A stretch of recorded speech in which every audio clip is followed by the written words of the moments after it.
के शेर फाड़ दिया। ऐसी मनगढ़ंत कहानियां हमें बताई गई, हमें स्कूलों में पढ़ाई गई।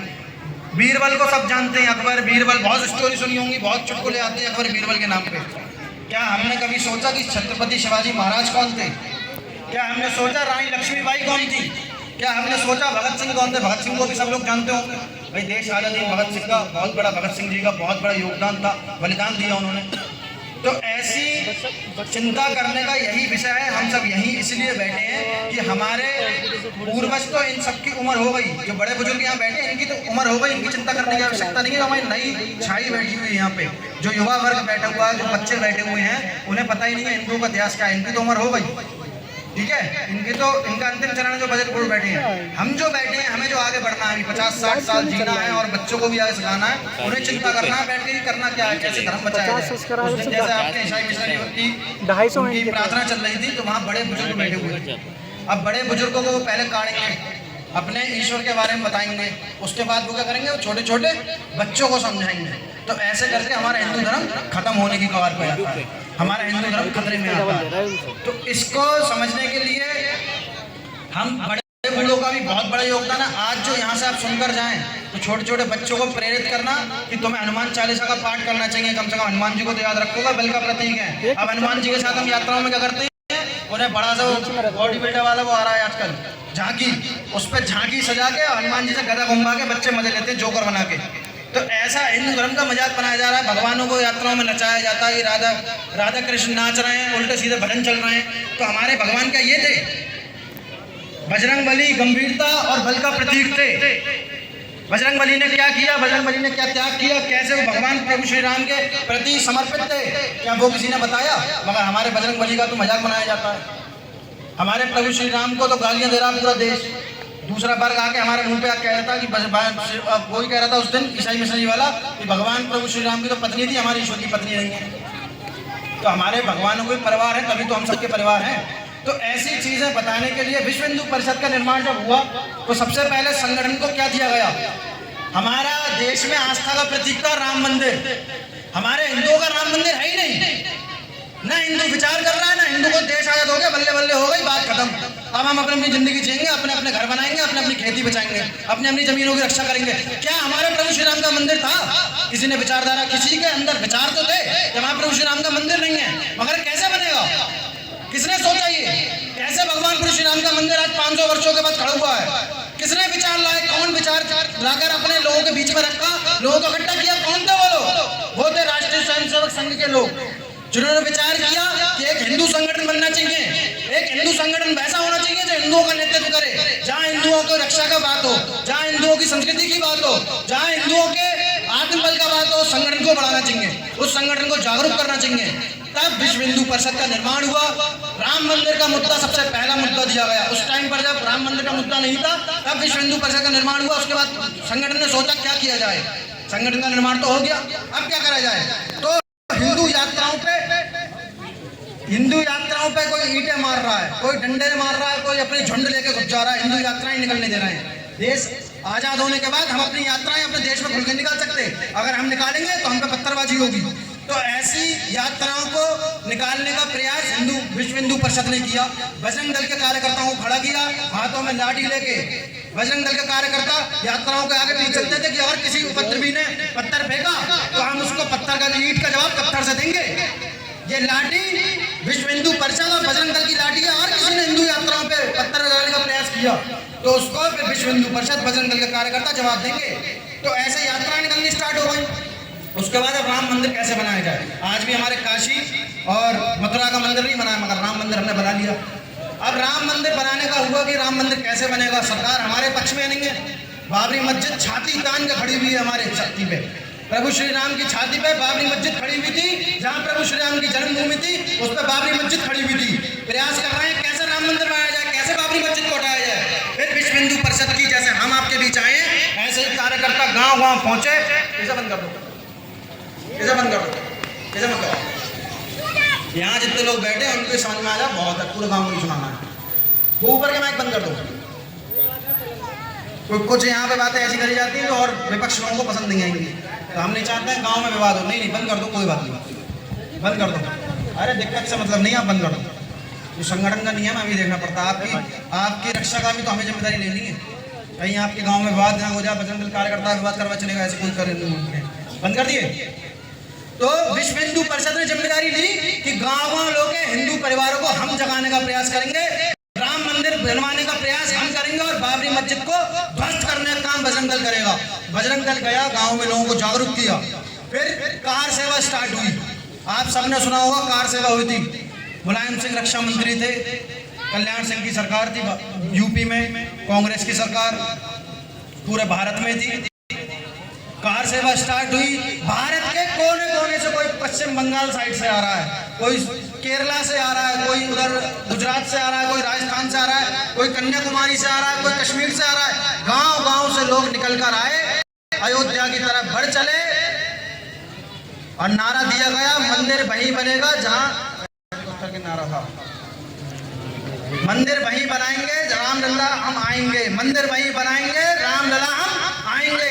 ऐसा नारा लेकर विश्व हिंदू परिषद की तरफ से गांव गांव के हिंदुओं को लेकर अयोध्या पहुंचा गया। रास्ते में पुलिस ने उठाना स्टार्ट कर दिया। मुलायम सिंह की सरकार थी, जहां लोग दिख रहे थे वहां झुंड के झुंड स्कूलों को जेल बना दिया गया, स्कूलों में जेल बंद कर दिया गया लोगों को। जहां लोग भीड़ दिखी हिंदुओं की, लाठी चार्ज हो गई।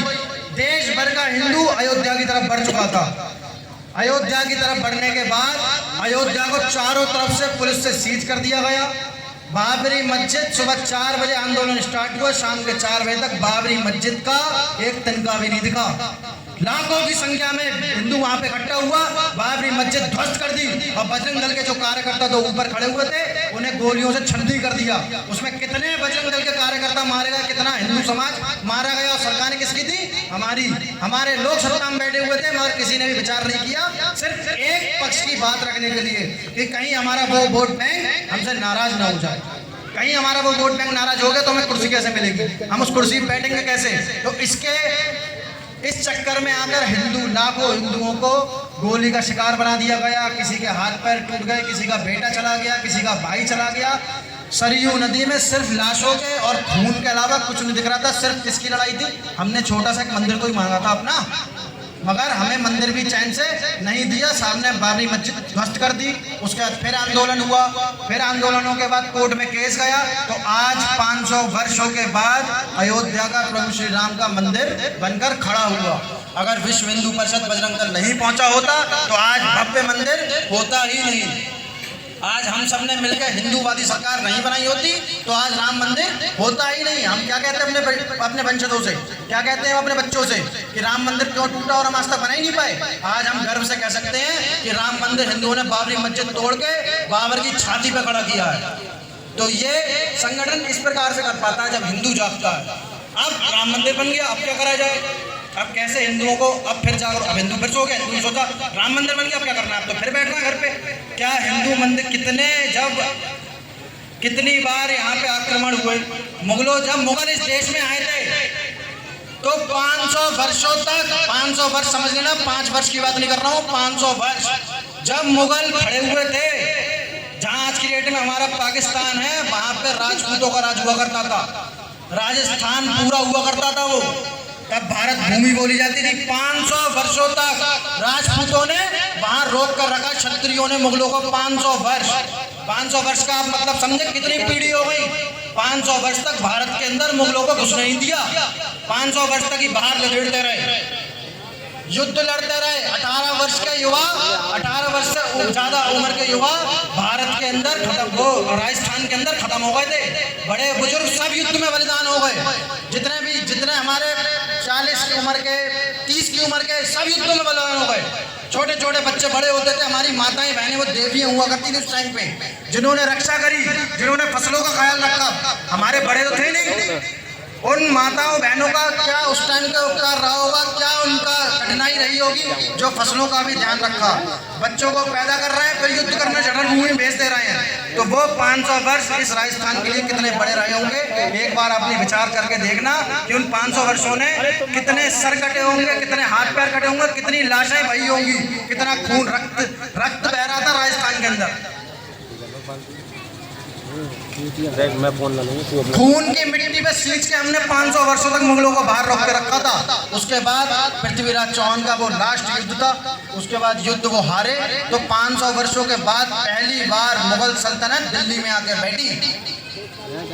क्षत्रिय जो बड़े युद्ध योद्धा थे वो सब खत्म हो चुके थे, लड़ने वाला कौन था, क्योंकि युवा बचे ही नहीं थे, सबने बलिदान दे दिया। जब तोपें पहली बार क्षत्रियों ने देखी, सामने तोपें खड़ी हैं, तो समझ नहीं आया तोप किस प्रकार क्या करा जाए इसे। घोड़े जब सेनाएं भाग रही थी आगे को, अब वहां से तोप के गोले चल रहे थे, तो योद्धाओं को हमारे समझ में नहीं आया करना क्या चाहिए, कैसे हम इनका सामना करें, क्या है ये।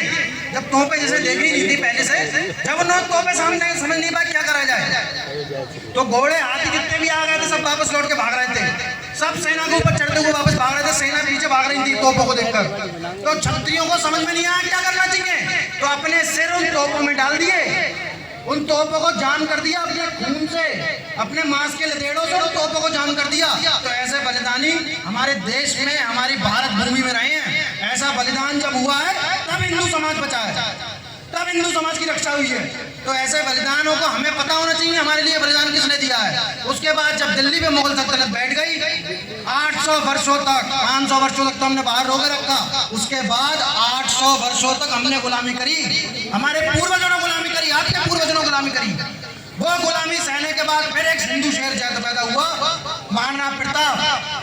फिर महाराणा प्रताप ने समझौता किया, आत्मसम्मान से समझौता नहीं करूंगा, सर झुका लूंगा मगर कटाऊंगा नहीं, वो सर कटाऊंगा नहीं, झुकाऊंगा नहीं, मगर आत्मसम्मान से समझौता नहीं करूंगा, मुगलों के आगे अपना सर नहीं झुकाऊंगा, मरता मर जाऊंगा मगर सर नहीं झुकाऊंगा।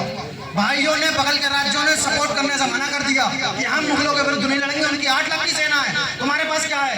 वह फिर भी महाराणा प्रताप डटे रहे मेवाड़ की रक्षा में, भारत भूमि की रक्षा नहीं कर सकते मगर मेवाड़ की रक्षा में बोले मेवाड़ पर मुगल राज्य नहीं होगा, मेवाड़ को मैं बचाऊंगा। तो मेवाड़ में खड़े रहे। जब योद्धाओं ने साथ देना बंद कर दिया तो जंगलों में चले गए। सबने सुना होगा महाराणा प्रताप ने घास की रोटी खाकर देश की रक्षा करी, अपने मेवाड़ की रक्षा करी। तो उन जंगलियों को, उन भेड़ों को युद्ध कला सिखाई, अपने उनका जिनके हाथ में तीर हुआ करते थे, जिनके हाथ में जंगली हथियार हुआ करते थे, उनको भाला चलाना सिखाया, उनको तलवारें चलानी सिखाई, तब जाके योद्धा खड़े करे अकबर के छाती में जाके भाला भोगा। वो महाराणा प्रताप थे। महाराणा प्रताप भी अकेले पड़ गए, क्या करें, क्योंकि हिंदू आपस में बढ़ता आया, हिंदू राज्य के नाम पे हिंदू छोटे से लालच में बढ़ जाता है। हिंदुओं से कह दिया कि तुम्हारा गांव तो सेफ रहेगा, बाकी हम सब में राज्य करेंगे, तुम हमारे अंडर में राज्य करो, हमें तुम राजा मानो, हम तुम्हारे राज्य करेंगे, तुम आराम से पड़े रहो।